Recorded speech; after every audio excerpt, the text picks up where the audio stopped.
Hey Chris, I'm going to show you how to do newsletters that have, an 80-pound cover on them.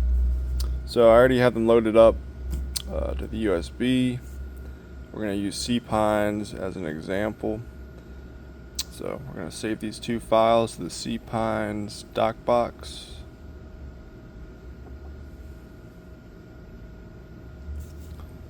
Alright, and while the standard file's loading, I'm going to go ahead and select the booklet file. Two-sided. Or let me go back. I'm going to duplicate this one right here. And so this one right here, I'm going to change into just the extra cover page. So I'll go to page programming. I'm going to select all the pages, deselect the cover page, hit delete, hit ready. I'm going to find the right media, go to tabloid extra, then I'm going to search 80-pound silk, darn silk cover. And on the new machine, I have that media as 80-pound coated cover, just to let you know. Hit OK and OK. We're going to do the zoom to 101. Hit OK. Then we're going to go to duplicated booklet file, and this will be our actual booklet file right here. So I'll go to page programming. Now I'll select the cover page and hit delete. And then I'm going to go ahead and assign the guts to 100-pound text gloss. Right there. Unselect them all. Then I'm going to select the first page and do an insert before it. I'm going to select the insert media. Let's see, 100-pound insert with the 100-pound text insert. Hit OK. Hit ready. Zoom to 101. Print delivery. The booklet tray. Binding. Saddle press. Folding. Multi-half fold. Trimming. Do 0.52. Alright. Now I'm going to go to the standard mail cover file. I'm going to find the 80-pound silk cover. Hit OK. Zoom to 101. And so I'm going to do a test on it. So I'm just going to print 1 and 2. I'm going to hit OK. And so what I'll do is I'll print these two covers first. Or wait, yeah, these two files first. I already have it loaded in there. Now just wait.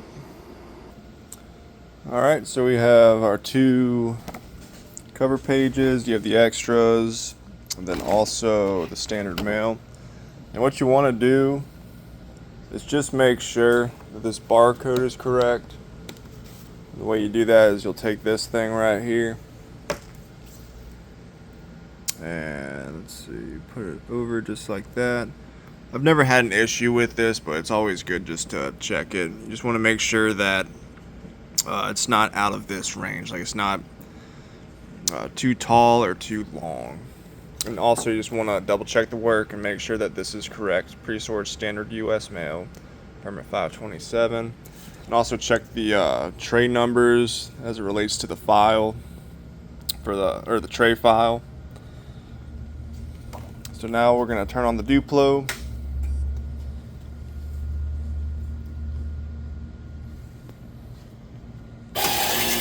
And this file is, let's see,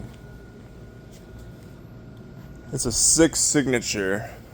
So I have a couple of different jobs. You're going to want to hit function, retrieve job number. I'll go to 75. So this will be Carmel's, it's 10 signature or more. Let's see, 77, this will be 5 signature or less. And NL Crease 78 will be like 5 to 10, so we'll choose that. I'm going to put these in here, like so. Front cover down.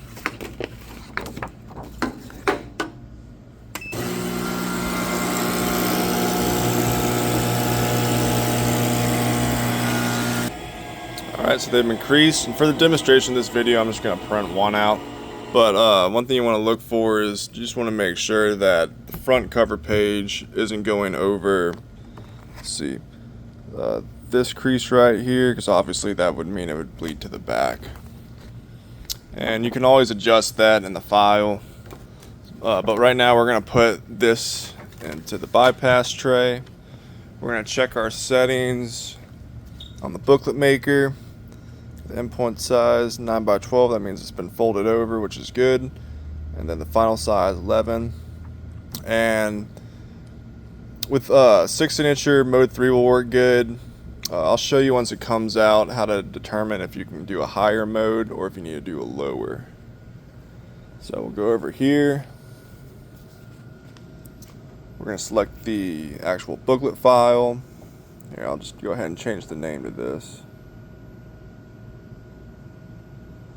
2024 Summer NL C-Vines. We're going to hit OK. We're going to hit Proof. And it's going to tell you to load the insert, which we did. We're going to select that tray right there, hit Assign, bam, hit Done. And I got the 100-pound text gloss in this tray right here, so we'll see how it turns out. Alright, so we got our book.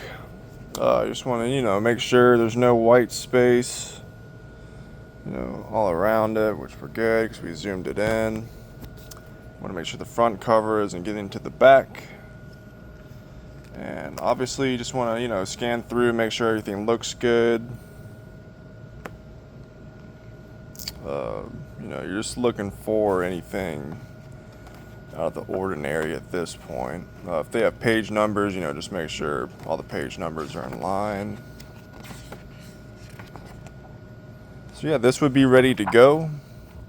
At the end of this video, I'm just gonna, give you a quick reminder of how to calibrate, because this wasn't calibrated before, but just for the purpose of this video, I'm not gonna calibrate it or run the extra. You also, want to run the extra, just to make sure the extra cover file is good as well. See, I have this chart right here that I'll use for newsletters. The cover pages just indicates the page numbers in the file. We never have more than 3,000, but I just have it down there. Yeah, so what I'll do is, usually I print the covers on the 910, so I'll just write 910, for the covers and the guts to keep count of the clicks we're using for each machine. Same thing, I'll just say which machine these were ran on. And when I'm printing out the covers, I have this box right here with some chipboard. If you see there, I have like 1 through 200, 2 to 4, etc. It goes in there. What I'll do is, print out 1 to 200, take it out, put it in the box, put the chipboard on top of it just to keep it nice and organized. And, once the covers are printed, you will take them over to the coder, coat them up, just keep them in order as it pertains to the chipboard. What am I forgetting? Okay, so let's talk about the calibration process when running covers. So, just to give you a reminder, you want to go to color adjustment. You'll hit start printer calibration. That it'll do an AGA auto gradation adjustment. I usually keep the paper in here. It's 11x17, 70-pound accent. And whenever you restart the printer, it's not going to be assigned. So let me just assign that real quick to show you. Go to 11x17. And you'll want to choose this one right here. And that stock is also for the uncoated media family. But after it runs the AGA, you're going to want to calibrate the media family. You'll do coated, and that's the 100-pound text gloss we'll use for that. And when it prints out those sheets, you'll activate the spectrometer. You'll just hit this button, and white lights will appear. And you want to use 5 sheets of the same stock that you're measuring. So for the coated stock, you'll use a 100-pound Blazer Gloss Text. I have some right here. And you'll just scan it across. It can be a little frustrating sometimes. Sometimes it'll tell you you're moving it too slow, and then you move it really slow, and then it'll tell you you're moving it fast. If it gives you just a ton of problems, just cancel out of the media family calibration, just run it again. That usually helps me out. And if this is like the first thing you're running, like in the day, you're gonna need to do calibrations more frequently. So I'd say, once you get past, if you're starting off with the standard mail and you've calibrated, I'd say right around after you do 601 to 800, run another auto gradation adjustment, and before you do the extras, just do another full calibration, the auto gradation adjustment, and as well as the coated media family. And that's pretty much it. You're gonna want to coat them, put them through the creaser. They'll come out, and you will, for standard mail, you gotta rubber band them up as it pertains to the decimal point of the tray number, which I have a Word file shared to you in the Google Drive. And that's pretty much it when it comes to it. And obviously, you can reach out to me for any questions if you ever do have to run one of these newsletters. But I almost forgot, on the new machine, this is the V900 right here for color calibration. You're going to hit automated color task, actually. And you'll just hit OK, and it'll do everything for you. So far, this machine has been great with keeping color. When I ran Caramel Line last month, I had this thing running for about 12 hours, and the color didn't shift on me for the whole shift. So this thing ran pretty good with that. Sorry, one last thing. I just keep forgetting to tell you stuff. When it comes to the square folding setting, like we have it on 3, the way you'll tell is if you look at the, I guess the inside spine where you see the staples. If you have the mode too high, you're going to see crinkles kind of along here. And if it's too low, it's not really going to be flat. For this, you might be able to get away with 4, but I think 3 would just, be more consistent with this.